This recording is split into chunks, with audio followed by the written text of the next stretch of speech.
Hi everyone, welcome back to my YouTube channel. My name is Aparna and I'm a New York admitted attorney and a formal international LLM student. So in this video today we are going to talk about a really big expensive question. Is doing LLM still worth it in 2026? Okay, so I'm not going to sugarcoat anything, and we'll be talking about a few things in this video.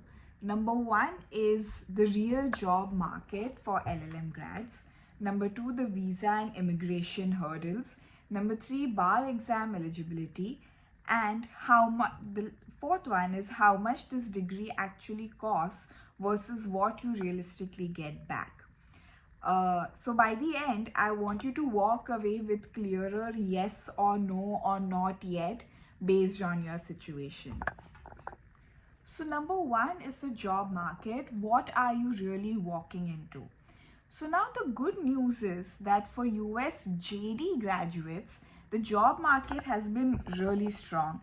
NALP, which is the National Association for Law Placement, has reported that the class of 2023 had a 92.6% overall employment rate, the highest they've ever recorded, and the 82% were in jobs that require bar exam passage. Early data for the class of 2024 showed another record high employment rate of about 93.4%. So the US legal market overall is not dead. And certain practices are genuinely booming right now. That is technology law and AI regulation, everything that you'd expect. Data privacy and cybersecurity, compliance, fintech, environment law. However, several LLM-focused career pieces say these are exactly the areas where LLM graduates are finding roles, often in-house in compliance teams, in consulting, or with international organizations, not just traditional firms. So on paper, the legal industry is hiring. But here's the catch. Those numbers are mostly for JD graduates and not foreign trade LLM students. So when you zoom in on international LLM students, the picture is very different. NYU, which has one of the biggest LLM programs in the US, tells foreign trained students very clearly each year only about 15 to 25% of foreign LLM students get any US position. That includes short-term and long-term and both in short-term and long-term jobs, and both in private and public sector. The rest, roughly around 75 to 85%, do not find jobs in the US and usually return to their home countries or look elsewhere other than the US. Now that's at a top school. NYU is one of the top schools with great career services and of course name recognition. So in my opinion, if your plan A is that I will stay and work in the US long term, you really need to understand that the odds are not 80-90%. They are more like 15 to 25% for foreign LLMs. That said, globally, a US LLM still carries a lot of weight. You may go to London, Singapore, Hong Kong, Dubai, or other major cities in the world, or in your home country, and join international firms or in-house roles.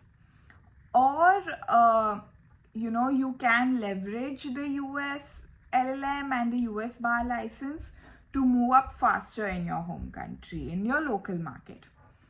Now there's research tracking international LLM alumni that shows many of them building solid careers in their home region, sometimes in cross-border or arbitration work, rather than staying in the US forever. So here's the key takeaway for this section. If your dream is that I must be in the US big law and live in New York forever, and LLM is honestly a high risk bet. If your goal is that I want a global credential and I'm happy to go back to my country or be in or move to any different uh, attorney after a year, the LLM is still very valuable. Now, most LLM students come on an F1 student visa. You'll be really lucky if uh, you already have a green card and you're moving to the US and looking for a job, but most students come on an F1 student visa. So after you graduate, you're usually eligible for the OPT, which is the optional practical training, which is for around 1 year, which is actually 1 year, 12 months of work authorization in a job related to your field. So basically you have to do a legal job if you're doing LLM. Now, law is not a STEM degree, so of course you have only 1 year of OPT and you do not get those extra 24 months of STEM OPT extension. Now, during the LLM year, you apply for the OPT so that it starts right after you graduate. Then the clock is ticking. You have to find a job, I think, in about 3 months and convince an employer to hire you and sponsor your H1B, your long-term visa. Now, for most people, the longer term visa, like I said, is the H1B. But here's the problem. The H1B is subject to the annual cap. There's a lottery each year because demand is higher than supply, of course.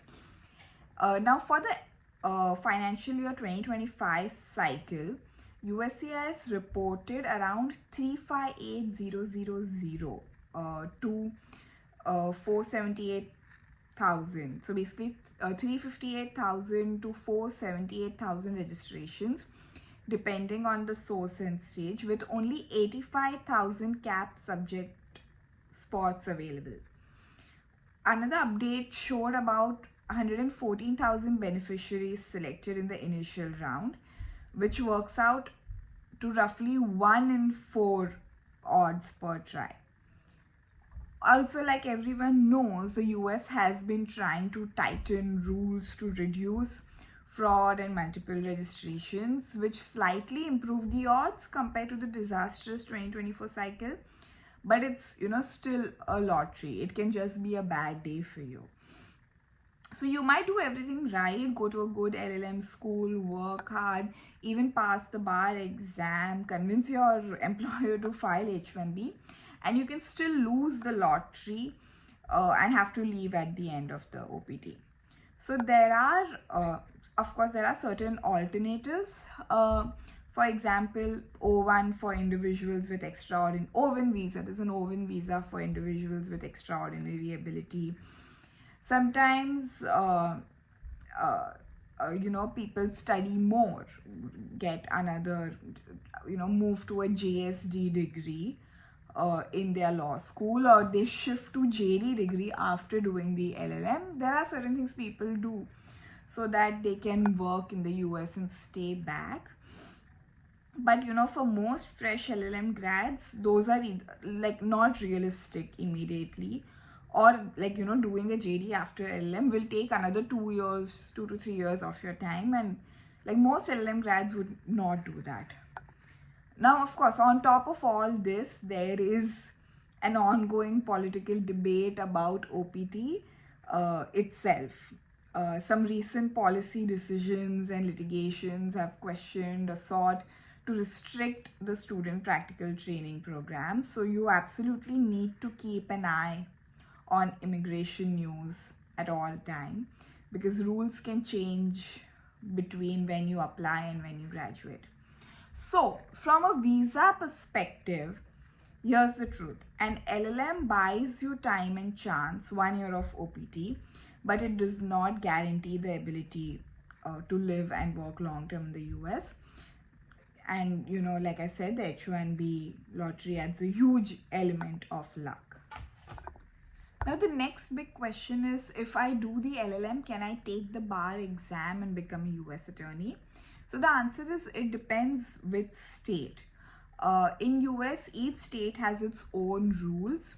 But for foreign trade lawyers, the two most important are the New York and California. Most foreign trade lawyers take New York and California bar exam.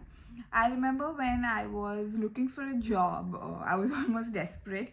I spoke to a law firm in Florida, and they were pretty convinced. They wanted to hire me, but they told me, okay, but you need to take the Florida bar exam. And I was like, you know what? No problem. I was looking for a job. I don't mind.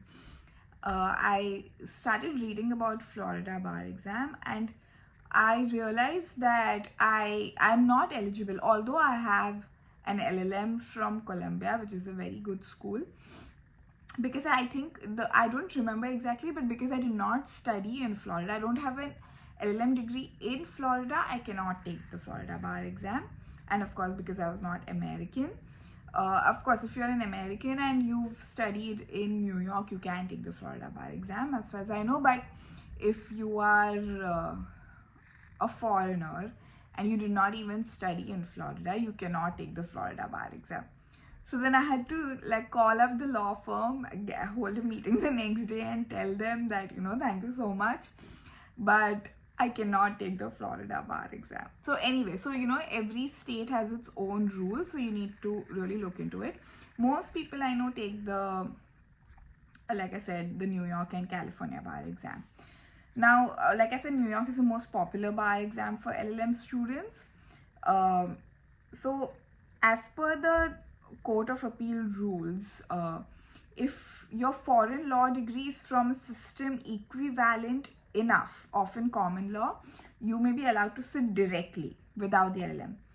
Or you can cure deficiencies by completing a qualifying LL.M at an ABA accredited US law school with required subjects like professional responsibility, American legal studies, constitutional law, etc.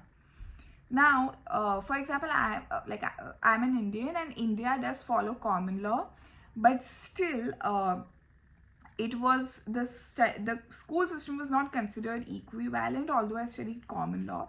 So for Indians and many such South Asian countries, even though you have common law, you still have to do the LL.M, and only then you can take the bar. So New York bar exam is highly valued internationally. New York law often governs cross-border contracts, and many global firms view admitted in New York as a mark of sophistication in US law.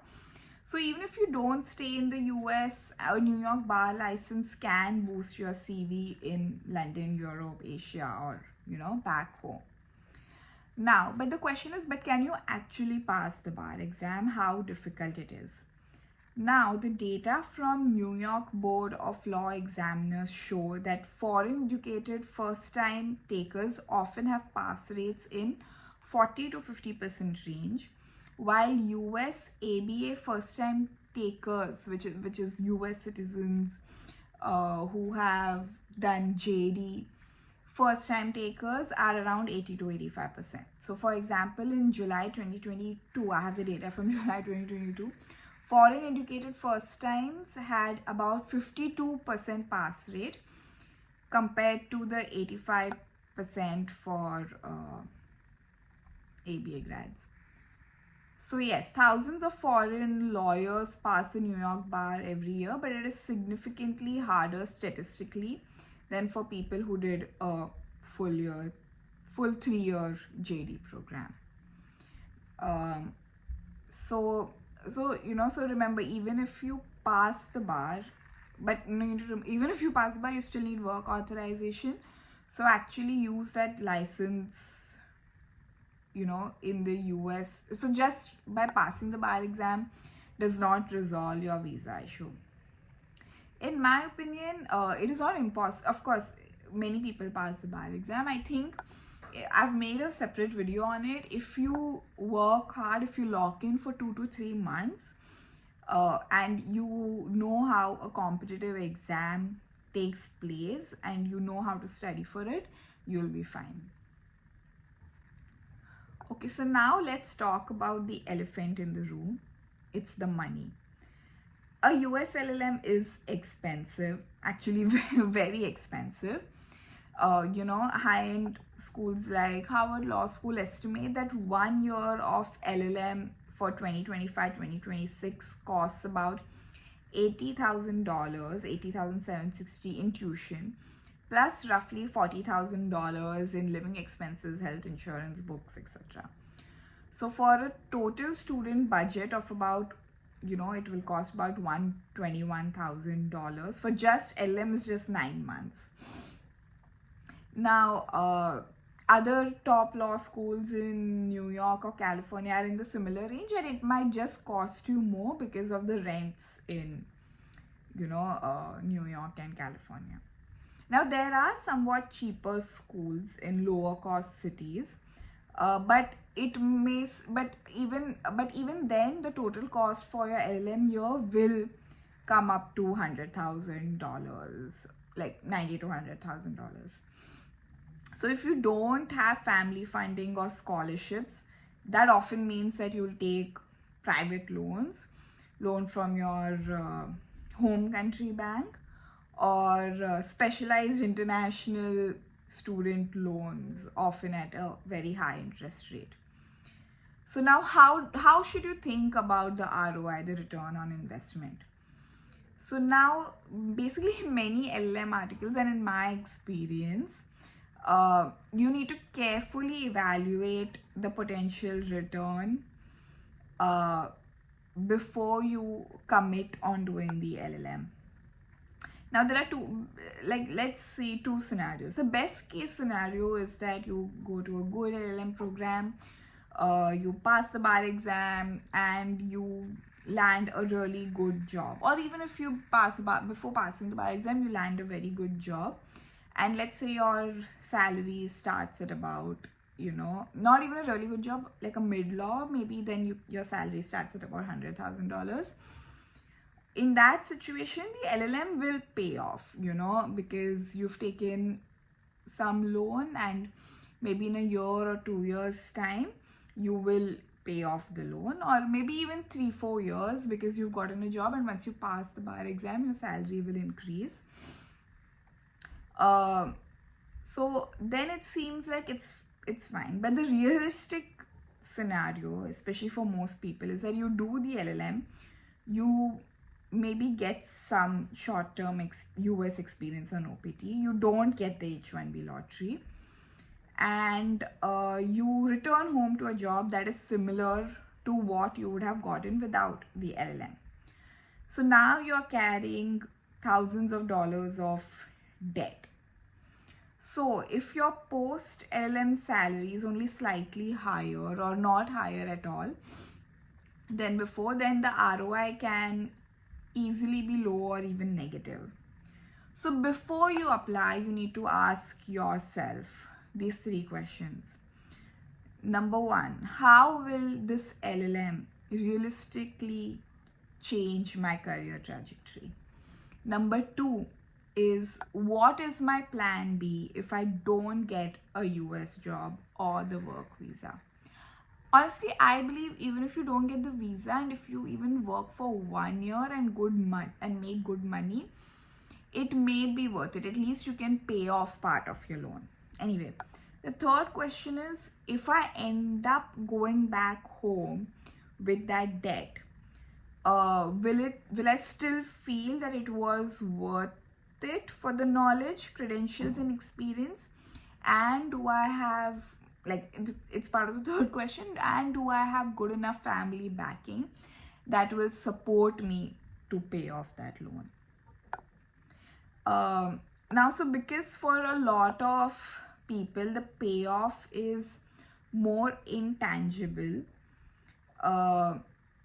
confidence, global exposure, network matters more, then of course the answer is that you should do the LLM. So finally, let's put this all together, whatever I spoke about earlier. So the pros are, you have access to world-class legal education, chance to qualify for New York or California bar if you structure your LLM correctly, strong global brand on your CV, networking with classmates, professors from around the world, possible career boost, especially if you are in specialized fields like tax and tech and privacy, IP. And if you land a good job, it's great, the biggest pro.